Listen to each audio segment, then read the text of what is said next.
everyone, and welcome to Let's Talk Spoop, or as Don likes to call it. Welcome to the Asylum. We promised you guys that we would be talking about every film in the Asylum's catalog.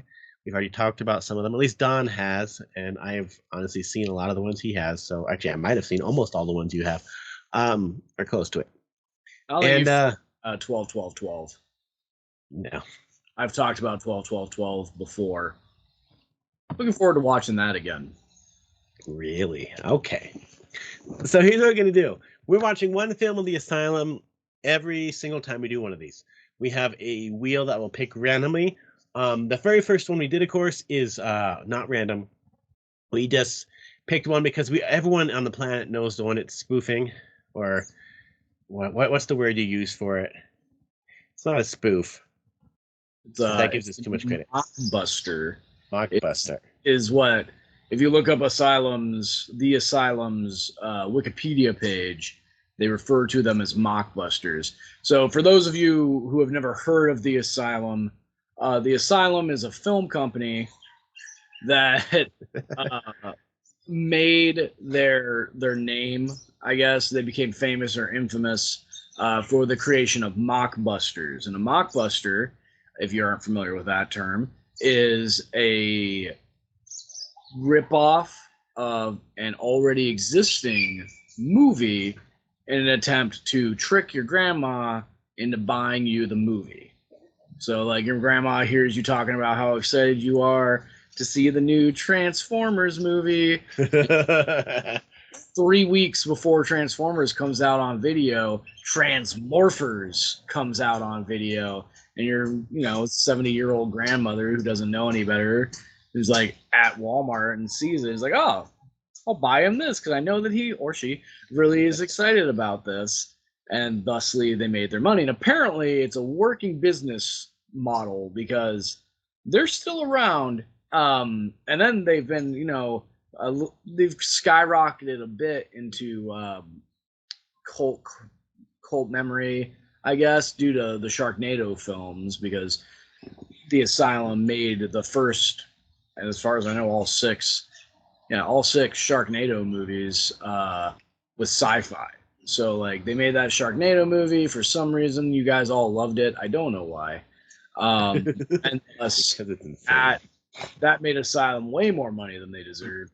And then they also made, I've reviewed it before, Titanic 666, which was actually really good, which is surprising. But the movies we're talking about, though, is like those are ones they made with other companies. So, like, Syfy helped fund Sharknado, Tubi TV helped fund Titanic 666. Yeah, so they're not originals.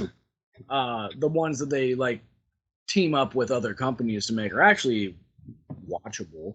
I'm very much looking forward to whenever we get to watch Alan Quartermain and the Temple of the Crystal Skulls. I'm very, very interested to see if it's better than the original that it's mocking, because as we all know, the fourth Indiana Jones movie was probably the most disappointing thing to happen since, I can't even think of a good analogy. Jeremiah, you got one? No, but I don't hate that movie. I just don't want to watch it often again. But so this is like when Pacific Rim comes out, you have Atlantic Rim that suddenly appears in Redbox. Or if you go to your streaming thing, you're like, oh, what is this one? It's Tomb Invader.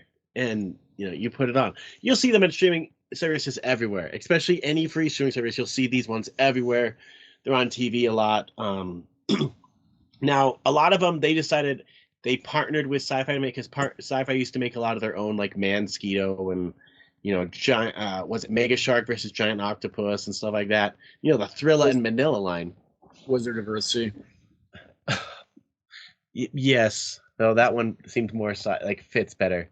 They didn't have to put. They didn't have to put on that box that the Mega Shark versus Giant Octopus on the box. This is one of the top 10 most viewed trailers of all time on YouTube. Like, what type of ad is that? But so the first one we watched, the poster's behind me. You can't really see the title anyway because it's a bit below me. The movie's below everyone, actually. But Battle Star Wars. Whereas the poster says, "Beyond our stars, the battle for the universe rages." Came out in 2020, a year no Star Wars movie came out, and we were all watching Mandalorian.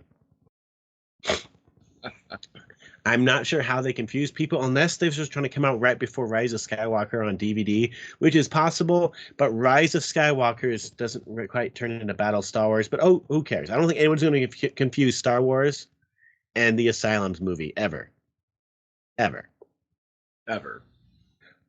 He's got like the tattoo under his eye, like, you know, that looks like the Inquisitor, maybe. Or Dune. I do find it funny that on the poster, if you look on the bottom, there's an army that you never see in the entire movie at all. So this is a movie directed by someone I've never heard of, or written by someone I also don't care about, with actors I've also never heard of. I think there's a total of maybe 12 people in this entire movie. That sounds about right. There's what?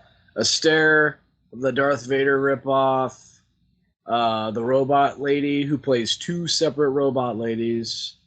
Then there's Ajax, the Novak, who's probably the best character in the entire movie.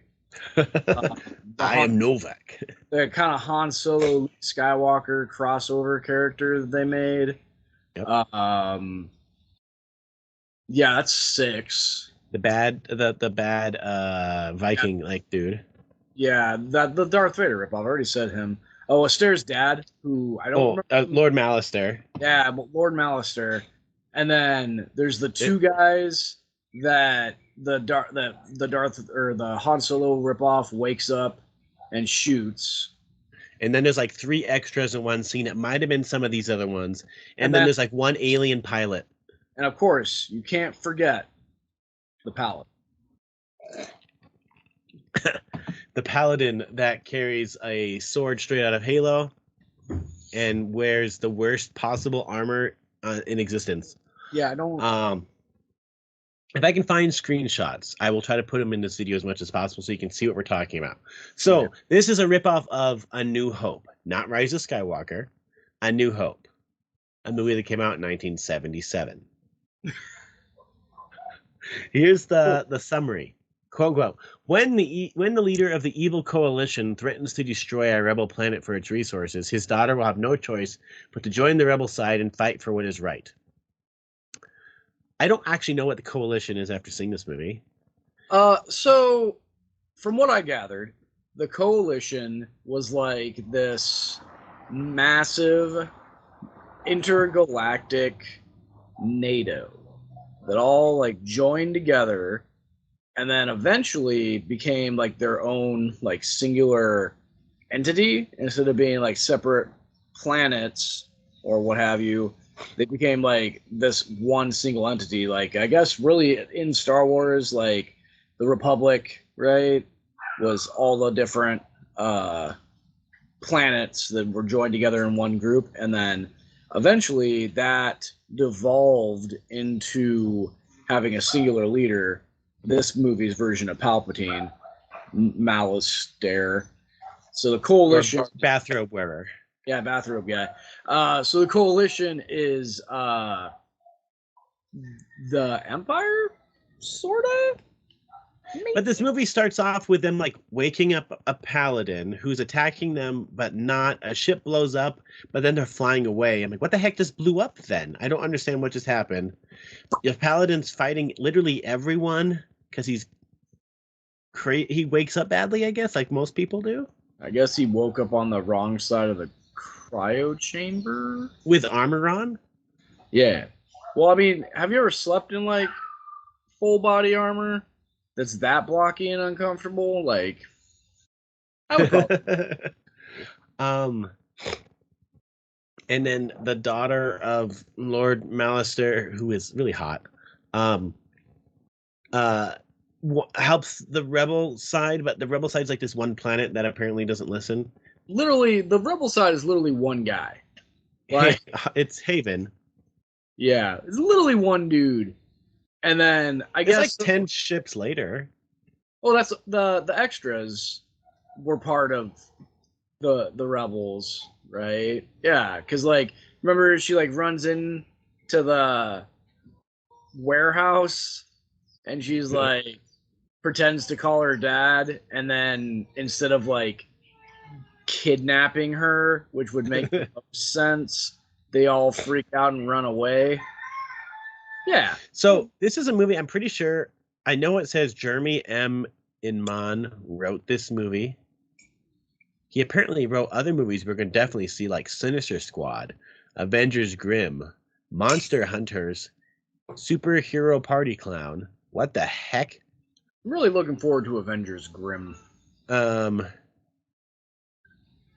Revenge Best Served Chilled. Martian Land.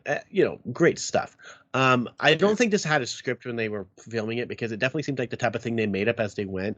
Like, run around this corner, we're in a new ship. This is the movie I had no idea where anyone was at any time, because the sets were all the same. I had no idea, like, people would be like running behind people in the background, but they're on a different ship apparently. And you can also be beamed to wherever the heck you want to go. Like, there was definitely no like mapped out like layout for anything at all. And then what's her name? Helper? Is that her name? Yep. Yeah. She apparently can just teleport to wherever with like no rules at all, which just makes her. But there's also other copies of her on the bridge of Lord Malister's ship too, because also, Lord Malister never leaves his bridge except like once, and he never sees an army. You never see anyone else on that ship. You just see the ship. They have impressed, like the ship is designed, like they do design it pretty well. It's supposed to be like this massive intergalactic vessel, but it's literally piloted by one person, which there's no view screen really. Which I work on a submarine, and submarines are not piloted by a single individual. A single individual could not pilot a spaceship. There's too many things of that size. Well, heck, look at the Executor in Star Wars. How many people are on that one bridge? Yeah, and there's a sub bridge. There's another bridge for that ship. Yeah, and there's like at least 30 people in that room at all times in those little like pits. Yeah, running all the little things to make it so nothing explodes on accident. Yep. Obviously, these helper robots are just like amazingly impressive little robots. And so the daughter of Lord Malister wants to help the rebels because of Haven, which has some connection to her mom that he knew about, but he didn't bother to do anything until she was like 20 something. Yeah. Not really clear on that. But he was hunting this one dude that was trying to get to Haven because of reasons. Why would he care about one planet anyway? It's this one planet. What was that guy's name? The main character? Yeah. Corbin Raystar? Corbin Raystar. Totally normal name. Yep. I just realized now that we're talking about it that Malister's daughter's name is Astaire. So like she's him, but without the Spanish suffix of Mal. Yep. She's Astaire Malister. Wonderful. Yeah. Very creative names. So and there's always rogues gallery too, because Corbin gets betrayed by his like bounty hunter pirate people, Ajax and Novak, that betray him for reasons. The greatest character in the entire movie, the Novak. He's apparently a clone where they were trying to correct me if I'm wrong on this, but they were like trying to make like the genetically greatest warrior that they could. So they were like, they would create Novaks and then they would take their good genes and then make new Novaks off of it, and they kill the old one. So like, what is it he says, like 2,000, some random number, like 2,571 or something like that. Novaks came before me or died so that I could be here, or something along those lines. He talks like a wrestler, like a WWE wrestler without charisma. And 2,000 Novaks died so I could be here. I am Novak. And so you would expect him to be like a super badass fighter, and then he doesn't do anything. But it's still great. I love him. He's my favorite. Definitely the best character. Him and Astaire, because Astaire is gorgeous. And then there's the bad guy has an assistant named Zealous, I believe his name was. Who's basically like, he's on the poster behind me, but he's basically like a Viking who at times can use the Force. Yeah, with no explanation on that. So I think this movie's like an hour and a half long, and I think about Something an like hour into it, he just randomly starts force choking Corbin, and it's just like, where, what, how? Like, it makes no sense. Him and Lord Malastare can both apparently use the dark side of the Force, but they like don't explain it. There's like no explanation on where this came from or why they can do it, and they do it like 2 times each, and that's it. And you're just like, what? And then on top of that, right? So there's a whole like rivalry sort of thing going on between the Darth Vader ripoff and the Paladin, who's supposed to be a Jedi, but the Paladin doesn't have Force powers. Here we go. Yeah, so the Paladin's the one on the end there holding the Halo sword. Right next to wonderful armor. Yeah, look at that. Very great armor. Right next to him is something. Novak, best character in the entire series. In the middle, that's Helper, the robot. She can teleport to anywhere and can hack any computer, which makes her the most OP character in the entire movie. Next to her is Corbin. He's worthless, and for some reason has a belay clip on his vest and a gun that he never uses. Next to him is obviously Astaire, the best character. Who they tried giving Padme's torn top to, but it's not fitted at all, so it just looks like they kind of like took a shirt and just like ripped it in half and then just went, wear that. And she's just like, okay. Funnily enough, Jeremiah thought her name was Asara for a while because that's just the way they pronounced it. And then next to her is Ajax, who has the most ridiculous hair, and all she does is just switches sides. Yeah, she is the Captain Barbossa of this movie, where she just betrays everybody. You're insulting Jeffrey Rush. Jeffrey Rush is better than anything in this movie, in everything he's in. Touche. So anyway, the Paladin has a beautiful Scottish accent. And he fights the Darth Vader ripoff. What was his name again? Zealous.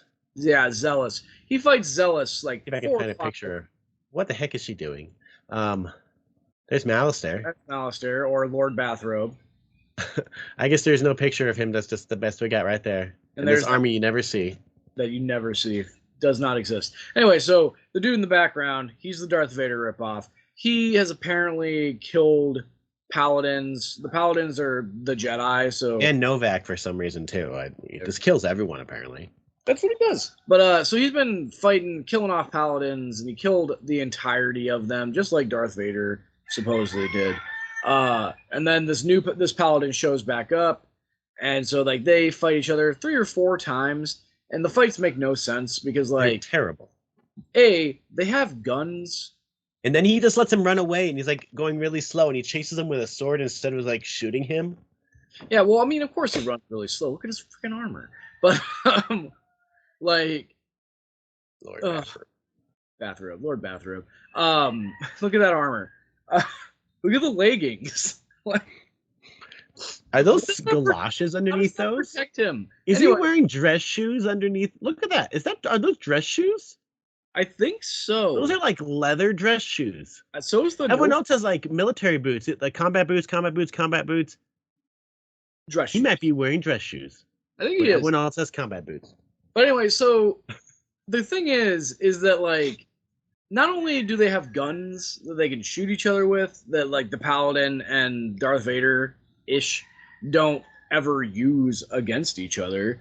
But additionally, Darth Vader ripoff can use whatever their version of the Force is, and he never uses it in a fight.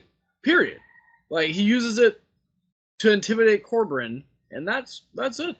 It was well, clearly the Paladin was off fighting the Covenant for a while and forgot that he needed to change weapons in this universe. Also, one of my favorite moments in the entire one is Lord Malister arrives at Haven and he's trying to tell them to surrender. So he projects his image, like you would a projector, like in Star Wars, onto a random field, which, as we find out later, is nowhere near where anyone lives in Haven because they all end up on this field and it's not where the people are. And he's just projecting his image on this random field to say surrender because everyone clearly can see it in whatever field he decides to send it to. That's like maybe it's their meeting field. I don't know, man. But yeah, that's Lord Malister. With this bathrobe of doom, and it's this thing that was never even right here always bothered me. Yeah, his little clip was never even. He's a good looking dude, though. I mean, give him that. But he hardly ever leaves that cockpit. I mean, if you paid me money to sit in a chair in a bathrobe, I'm taking it. So, good work. Good on you. And you never quite know what the heck he's doing, but he also never has an army. You don't even really see much of his ships until at the very end. You have like a kind of a space battle-ish thing where you see some fighters. You see like one guy that looks like a Cylon piloting one of his ships, and then like one alien resistance fighter, and then Corbin, and then things blow up, and I'm not sure why. They just do. Yeah. So. And then they act as if there's a sequel coming. There's not. If there's a god, there's not. Thank goodness for that. Yeah, so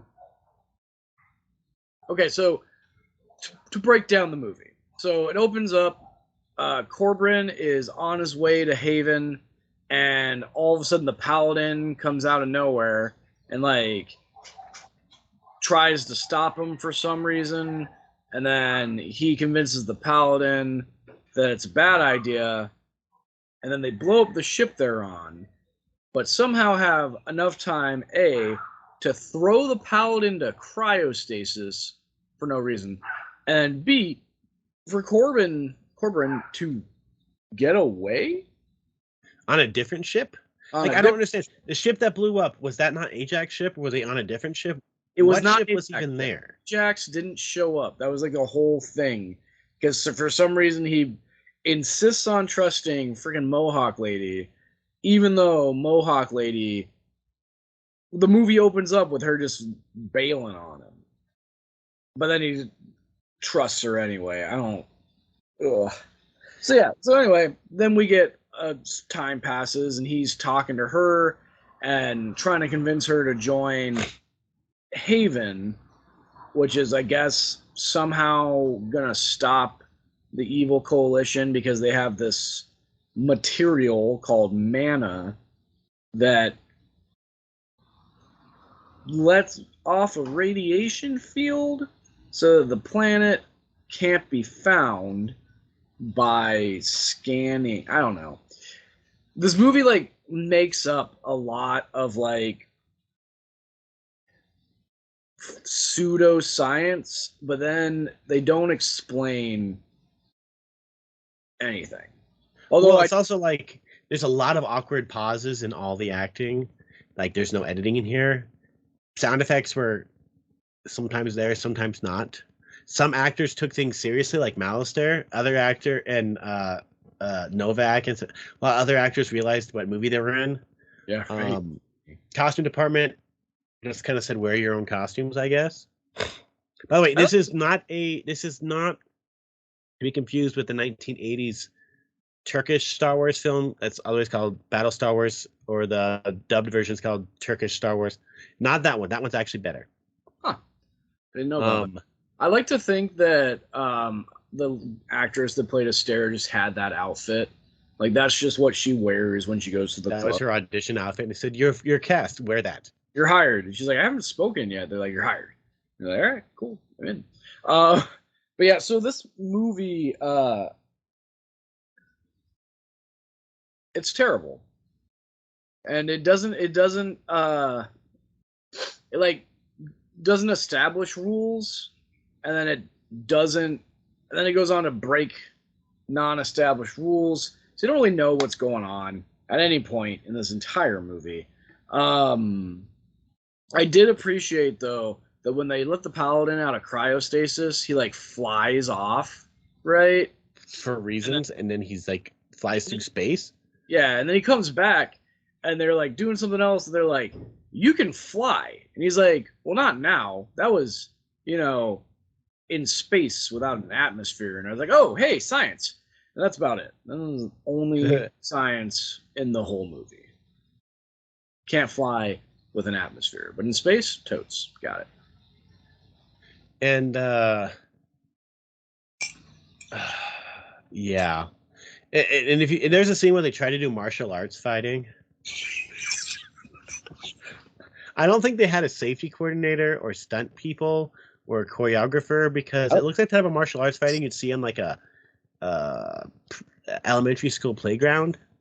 It kind of reminded me of our Frankenstein video back in high school, where we had the Frankenstein, where we had Ben and Zach fight each other, and it was just like, yeah, that's what it reminded me of. It was horrible. So, to sum it up, this movie's really bad.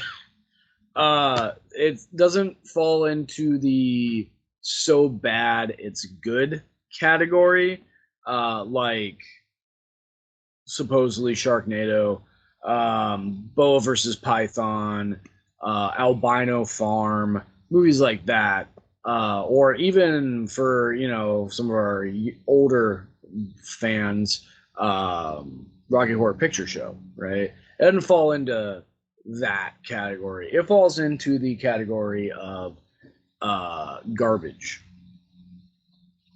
Yeah, snooze fest. It was really hard to focus on it. It's not even long. Yeah, no, it's a reasonably length film. I mean, if you want to see a stare in that outfit, just Google it. I'm sure it's on IMDb. But I would not recommend this movie to anybody ever. I concur. It was boring. It was terrible. No good music. I will say, if I were to say compliment anything on this movie, I did like the giant mega ship. I thought it was actually kind of a cool look, but they did nothing with it. And there was never any never felt like it did. It always felt those were disconnected from everything else, and I couldn't really see which ship was which anyway. And inside, they all looked the same. Yeah, one had more purple, one had more red light. I really loved the scene where they free the paladin. I think it was a stair frees the paladin, and it's like they didn't move the camera, so it's the back of their heads, and they get to the door, and he goes to turn left, and she's like, "No, it's this way," and it's awkwardly shuffle to the right, because again, there's no telling where anything is in this entire movie. Yeah. So I do not recommend watching this either. So here's what we're gonna do. Every single week when we do this, we're gonna have this little wheel here. Whenever we do this, and I'm gonna spin it now, and it's gonna tell us the one that we have to watch next. So let's do this. Gonna try your luck. Is he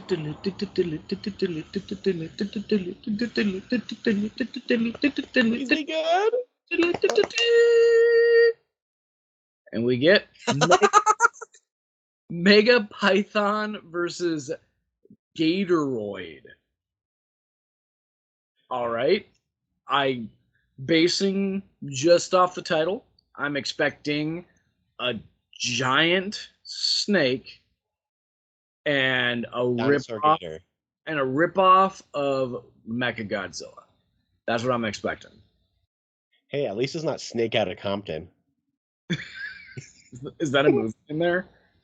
That is a movie. Oh, lordy. But so next time we will watch Mega Python versus Gatoroid. Oh, lordy. I'm assuming it can't be worse than what you just saw. I don't know, man. That's a pretty low bar, but we'll see. We'll see. Hey, we have seen Jurassic. We did watch Jurassic Island. That's Where true. apparently dinosaurs have no weight and don't leave footprints, just one. And don't make noise when they walk. And there's zombies. And there's zombies. Why are there zombies? Reasons. Nobody knows. Nobody knows. But on that note, this has been Battle Star Wars on Let's Talk Spoop. Welcome to the Asylum.